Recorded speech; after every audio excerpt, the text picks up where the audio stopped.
Now we have another presentation by expert on financial literacy, Elena Miteva, Senior Policy Officer of the OECD.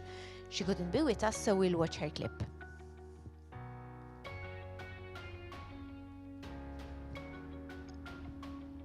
Good morning. Can you hear me? Yep. Very good. I'll share my screen and then I will try to be with you as much as possible via the screen. I'm very pleased to be part of this conference. It's a pleasure and a privilege to present the work of the OECD. Basically, I would have liked to travel to be with you, but it was impossible. I hope, however, that I'll have the opportunity to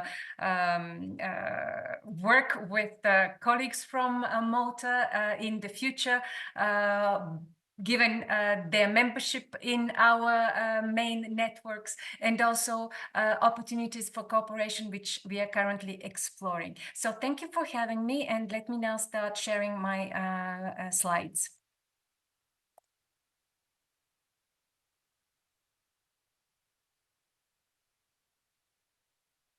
Okay, very good. Let me start by telling you that in the OECD is actually the house of good policies and good practices. We are not a think tank. We gather 38 member countries in order to coordinate policies for better lives and better economic outcomes for the people in these economies. We specifically in our Directorate for Financial and Enterprise Affairs work on policies supporting individual financial well-being. Actually, we work in what we call a trilogy approach, which encompasses financial consumer protection, financial inclusion, and financial literacy. Actually, financial consumer protection is the framework of laws, regulations, and other measures generally designed to support the responsible treatment of financial consumers, and also to facilitate their their use of financial products and their dealings with financial service providers. Basically, it's a key ingredient in ensuring the trust and confidence of financial markets and their stability. Financial consumer protection is not a standalone policy. It's not working in isolation. It's very closely related to financial literacy and to financial inclusion and financial education. These are the essential ingredients of what we call financial well-being, which is kind of very close to the Maslow pyramid, to the bottom, the foundations of the Maslow pyramid. And this is of people's needs. And this is why it is incredibly important. Our work through the years actually has been internationally recognized beyond the membership of our organization, and is feeding into the work of global forums such as the G20 and also APEC. And in our work, as mentioned in this slide, we are trying to be current, and we are trying to spearhead countries' efforts, and also support the exchange of knowledge and challenges on new trends such as digitalization and sustainable finance, to mention but a few.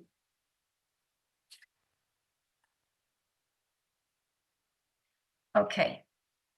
Now, the OECD was created actually in 1961 as a successor of an organization which was put together in order to implement the post-war Marshall Plan.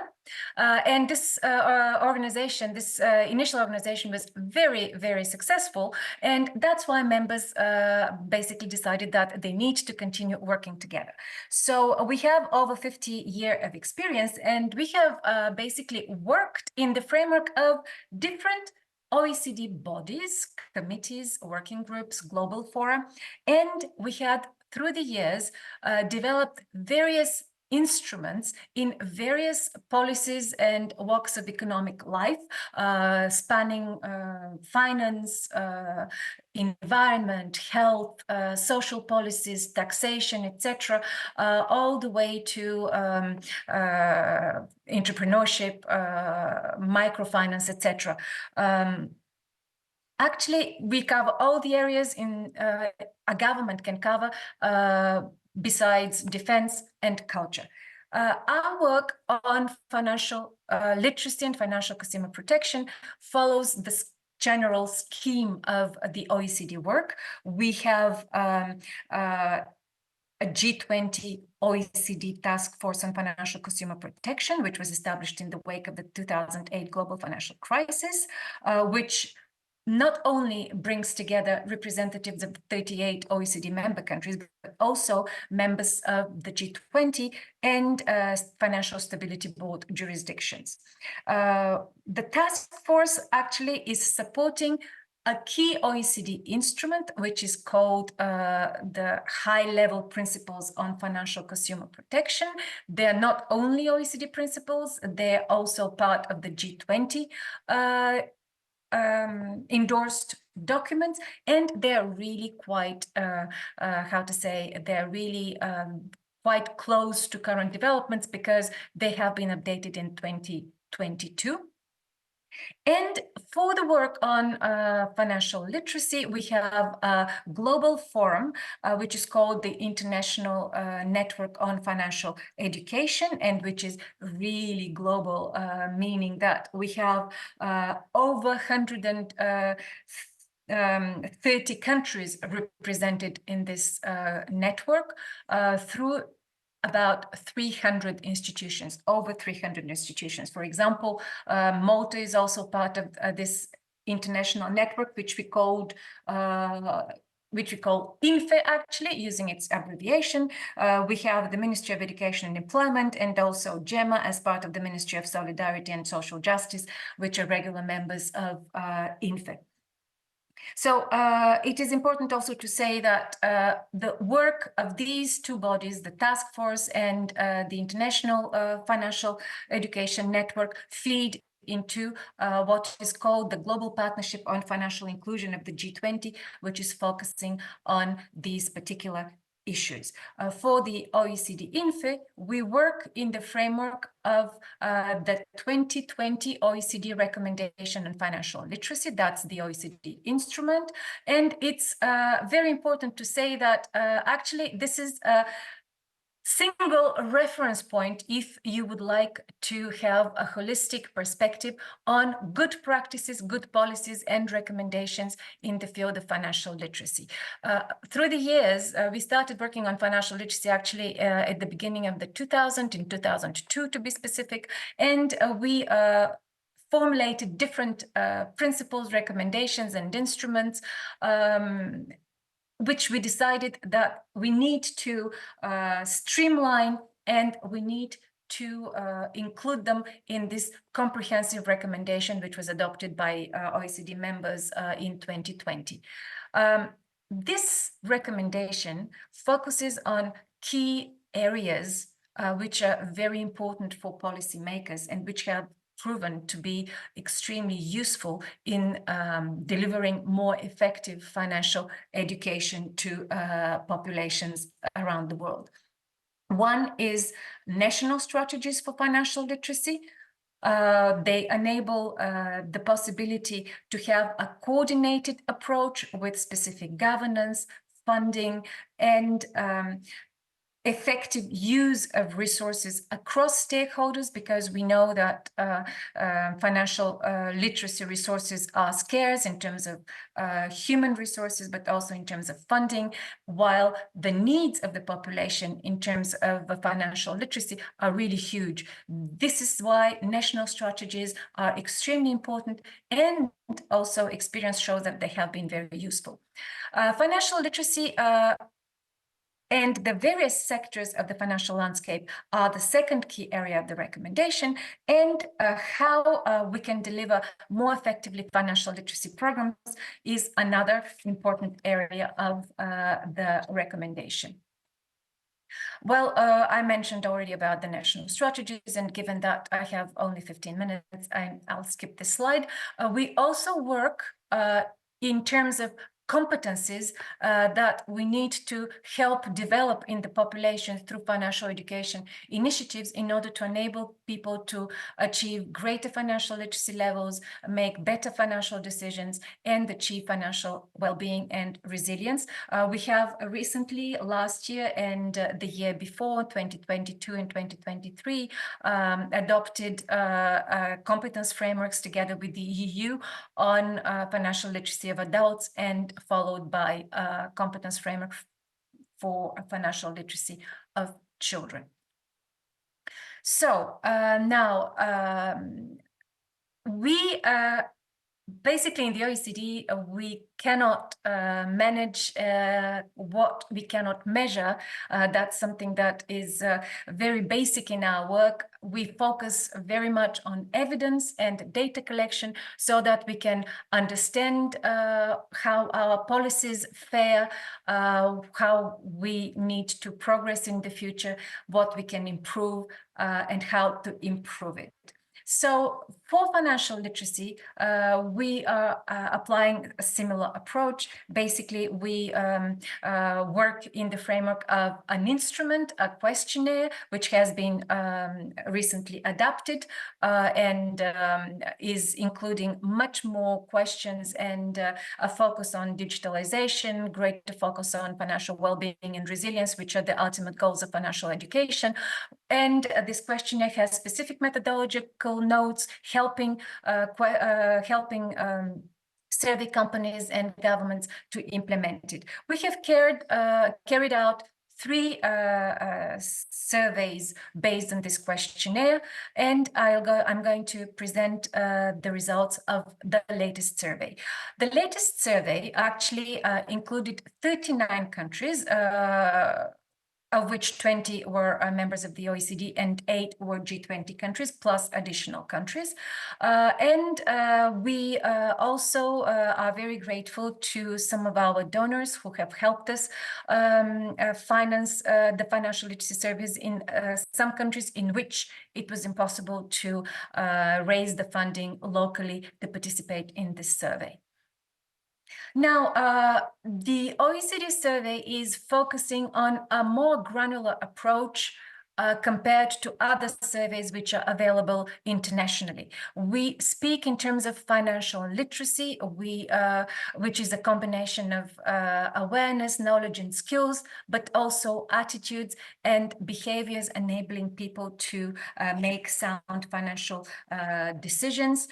In terms of knowledge, for example, basically it's questions. It includes questions about what people are aware of, what they know, what they understand.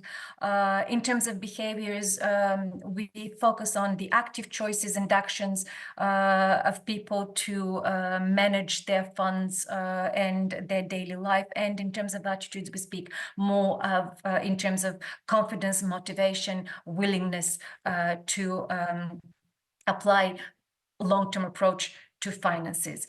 And we also gauge in the survey to what extent people are resilient to external shocks, and to what extent they feel that they can control their money instead of feeling controlled by the money. Now, let me say that our work is not coming to show very optimistic results. We have compounded in this particular 2023 survey a score of 100, which is based on questions which yield 35 score points on financial knowledge, 45 on financial behavior, and the rest is on financial attitudes. Let me say that these scores are actually showing that people have only basic knowledge. This is not a good financial literacy knowledge. People have the basics. So there was a question before basically saying that we have there was an interest in why we have chosen financial literacy score point of 70 to speak of the minimum target score of behavior. It's just because in previous reports, we found that people with this level of score have a greater potential to achieve greater financial well-being and financial literacy. But this is more of an arbitrary decision based on previous work, but it is not necessarily a very accurate, very accurate decision to speak of a minimum target score based on a very granular approach. This is based on observations from previous exercises in implementing the financial literacy questionnaire across economies. Whatever the decision, 100 is a relatively low score, 70 is even lower, but it's a minimum that countries need and populations need to achieve. The bad news is that we are not there yet. We have only a few countries, Germany is the best example, who are around the 76 score point, meaning that everyone else needs to make quite substantial efforts in order to help their populations achieve greater financial resilience and greater financial well-being. And this is very important because actually currently the average is 60 for the global survey and 63 for OECD economies. And the majority of adults who hold any type of financial product do not score at the minimum of 70. This is very worrisome because currently we actually have a very challenging economic context. We know that we are in the aftermath of the COVID-19 pandemic, we are experiencing the impact of the Russian invasion of Ukraine. We have a high inflation rate. We have raising interest rates. People speak in terms of cost of living crisis, which is being experienced across Europe. And we also have some trends which require greater financial awareness, including greater digital financial literacy, which has actually been accelerated. The digital developments have been accelerated after the COVID-19. We know that people use mobile phones for payments, they use crypto assets, they have influencers also as a source of financial advice. They also have exposure to financial frauds and scams. So this is all elements which are making us aware that the efforts to improve financial literacy need to be really much more important and sustained. Now, financial knowledge. Well, I mentioned that financial knowledge is really important because of growing inflation and cost of living pressures, and people need to be more skillful and understand how these pressures are affecting their daily lives. And actually, we saw that the knowledge levels are really not very great. You had a question about financial literacy and financial knowledge. I mean, financial literacy is a compound score of financial knowledge, behavior, and attitudes.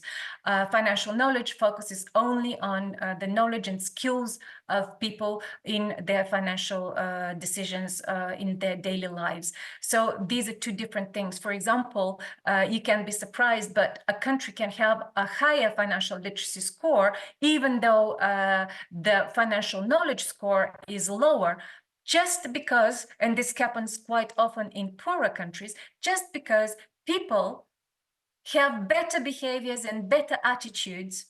They are not impulsive spenders, they shop around, they pay attention to their finances, and at the end of the day, their overall financial literacy score is higher, even if they don't have the understanding, knowledge, and skills that other countries with a lower financial literacy score have. So this is the intricacy and actually the interrelation between the different aspects of financial literacy as the OECD measures them. So in terms of knowledge, actually, we see that the results, again, are not very bright across all participating countries and economies. The average is 61 out of 100 points, and 70% of adults in the survey report that they carefully consider if they can afford something before buying it, which is a kind of on the bright side, the silver lining.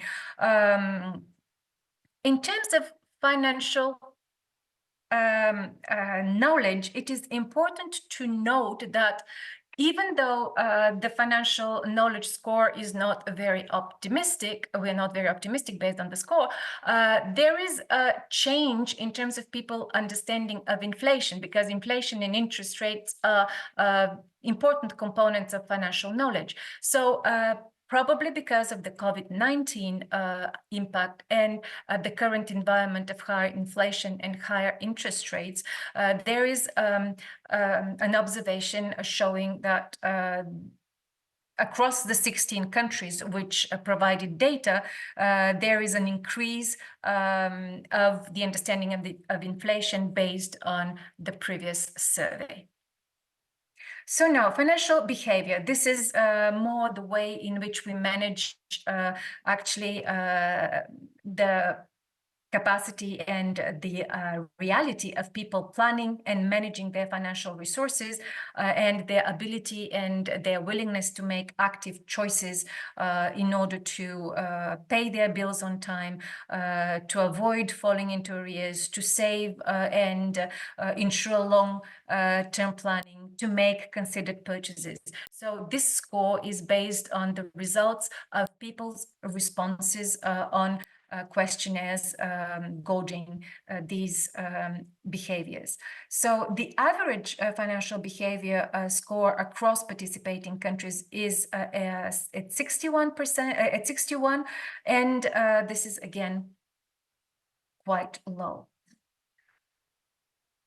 In terms of financial attitudes, the result is slightly lower. As regards financial attitudes, we gauge people's confidence, people motivation, and long-term focus as regards their finances. We ask individuals to use a scale to indicate the extent to which they agree or disagree with specific questions. On this slide, you can see two of them, whether they are more satisfied to spend money rather than save it, and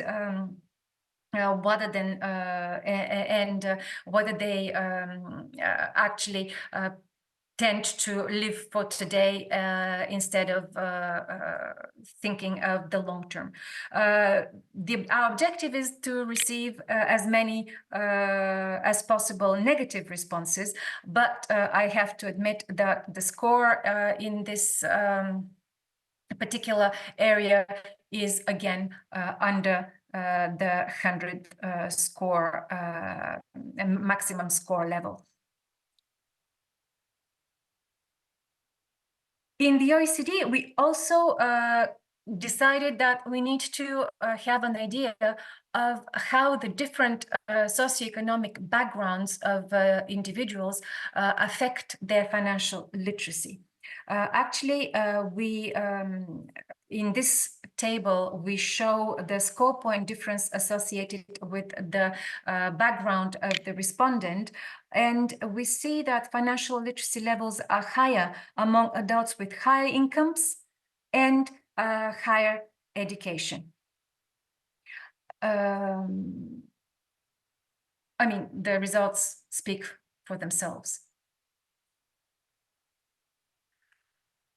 In this particular round of financial data gathering, we focused more on digitalization and digital developments in order to develop a digital financial literacy score. We have now work which is underway in order to prepare a specific instrument providing even greater granularity in terms of digital financial literacy, and we hope that it will be released later this year. Through the INFE and the participation of your institutions in the discussions, you'll be informed about progress in this area. Meanwhile, we see that the average digital financial literacy score is on the lower side. We see that some 29%, about 1/3 of adults score the minimum target on financial literacy score, which is again worrisome. And also, we see that digital financial literacy levels are higher among adults with higher incomes and higher levels of education. This is also worrisome because we see that on average, about 15% of adults, and we tend to think that this is underreported. People have not necessarily explained and honestly responded that they have been victims of frauds and scams. But according to the results of the survey, 15% of individuals have been victims of frauds and scams, which is putting an additional pressure on us as policymakers and experts in financial literacy to support digital financial literacy levels. Well, actually, all our work is not simply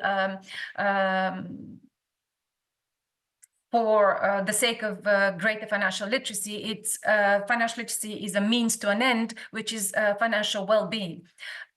Financial well-being is very difficult to grasp. In the 2022 questionnaire which we used, we borrowed from the work of the Consumer Financial Protection Bureau of the US to define financial well-being as a state wherein a person can fully meet current and ongoing financial obligations and feel secure about their finances. And in the OECD, we speak in terms of questions on financial control, day-to-day financial life, long-term financial planning, and other questions which help us see to what extent people feel stressed about their finances and to what extent they think that they control their finances. Again, the results are even lower than the previous results on the components of financial literacy and digital financial literacy. 47 out of 100 is the average score across participating economies. Now, financial resilience is one very important component of financial well-being. And in the OECD, we tend to think that the questions we ask about financial resilience are more objective, while the questions we ask about financial well-being are more subjective, about how people feel.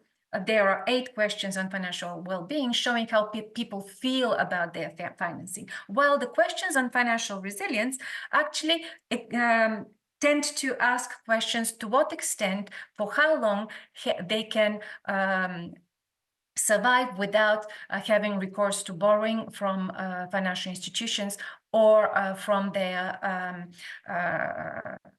families and friends. Actually, the percentage of adults who can cover living expenses without borrowing is on the decreasing side, and the difference is more pronounced in some countries, while other countries, like for example Germany, show an increase of their people's resilience. Again, income levels and educational levels play a role, which is actually showing us that financial education works, and we need and is motivating us to implement financial literacy initiatives. Well, now let me say some concluding words about the lessons from our data gathering. Let me repeat that the data is not very optimistic across the board in terms of financial literacy, in terms of digital financial literacy, and in terms of financial resilience. We need to continue working at an individual level as institutions, but also at a country level, and at regional and international level in order to get inspiration and more knowledge from each other. In terms of specific policy messages that we tried to identify based on the data, we suggest that countries need to focus on improving the basic financial knowledge, the 70 and the 70 target score point mark and the 100 score point mark, so that there is a greater financial literacy across the board. There is a need to strengthen the behaviors and attitudes, because knowledge, as I mentioned earlier, is not enough. People need to apply it in their daily life. We need to also focus on people who are in the lowest, at the lowest levels of financial literacy. And it is extremely important, particularly to focus on people in a situation of vulnerability. If we are working in our task force for financial consumer protection on defining vulnerable populations. Actually, we don't speak of vulnerable populations because even sometimes people who are not necessarily very vulnerable because they have high incomes can be in a vulnerable situation, but we try to speak more precisely in terms of people in a vulnerable situation. So we are doing more work on that, so stay tuned and take that into consideration in your future work. And we also suggest that evidence collection should remain key, and monitoring and evaluation of financial literacy work needs to continue so that you know what to change and how to adapt in delivering financial education in the future. And let me say that our work, in addition to vulnerability, which I mentioned, and digital financial literacy is continuing also in the fields of sustainable finance, and also in terms of greater support for countries members of the European Union, but also countries in specific regions which are interested and have greater political will to work on financial education and learn from the OECD and its international network on financial education.